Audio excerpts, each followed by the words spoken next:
হাসিনের আইনে দেয় তাহলে চুমা দিয়ে বদমাইশ কোথাকার। আওয়ামী লীগের, খুনি লীগের, জঙ্গি লীগের জন্ম ভারতে, তাদের মৃত্যু ভারতে হবে। বাংলাদেশে তাদের কোনো শিকড় নাই। দেখেন এখন তাদের নতুন নেতৃত্ব আনতে চায় সজীব ওয়াজেদ জয় আমেরিকায় বৈশা, আর নিজে দিল্লিতে আছে না নাই তাও তো জানি না। এখন কোন অবস্থায় আছে, চিতে আছে, কবরে আছে, নাকি ট্রমায় আছে নাকি নাই, এটা তো তার কালকে ক্লিয়ার করা উচিত। আমার ধারণা সে তো ভালো অবস্থায় নাই, কারণ যেই রিয়েকশন মেম্বার দেওয়ার কথা সেই রিয়েকশনও যে হাসিনা দিছে 15 বছর ধইরা, এখন তারে পোলাপান যেই সব চুদলিং পং পং বলে, এটা তার উচিত তো নারায় তাকবীর বলে গালি দেওয়া, কিন্তু সে দিতেছে না। এত ভালো তো এই বয়সে তার হওয়ার কথা না। এই যে আমাদের মুখের ভাষা খারাপ হইছে কেমনে, এত শেখ হাসিনা বানাইছে।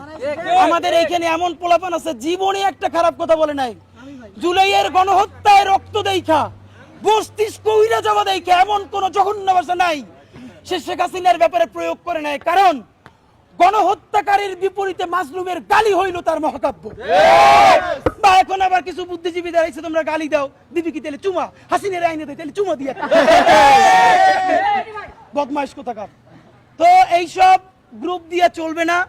আপনাদেরকে স্পষ্ট জানাইতে চাই, আমেরিকান লবি বলুক, দিল্লির লবি বলুক, কোন লবিতে আমার 1400-র অধিক শহীদ তার রক্তের সাথে মুনাফিকি কইরা বাংলাদেশে হাসিনার বিচার করার আগে নির্বাচন অবশ্যই হওয়া লাগবে, কিন্তু তার আগে বিচার নিশ্চিত করতে হবে।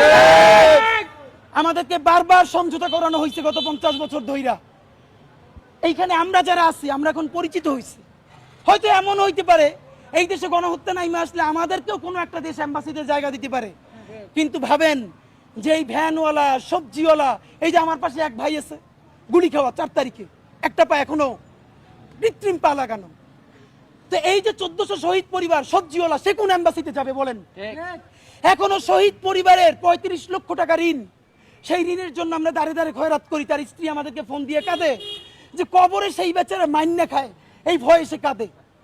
ভাবেন আমাকে ফোন দিয়ে বলতেছে যে তোমার আঙ্কেল কবরে 35 লক্ষ টাকা ঋণ, আমি অসুস্থ হয়ে যাইতেছি, যে তাড়াতাড়ি মাফ না করলে তাহলে তো সে কবরে কি অবস্থা হবে। আমরা সেই ট্রমার মধ্য দিয়ে আসছি। আমরা আপনাদেরকে ওয়াদা দিতে চাই, আল্লাহর কাছে শক্তি চাই, এই দুনিয়ার সমস্ত লেখে দিলেও যেন আমরা এই শহীদদেরকে এই জাহান্নামে গণহত্যাকারীদের হাতে ছাইরে আমরা কোনোদিন না পালাই। বন্ধুরা আমার,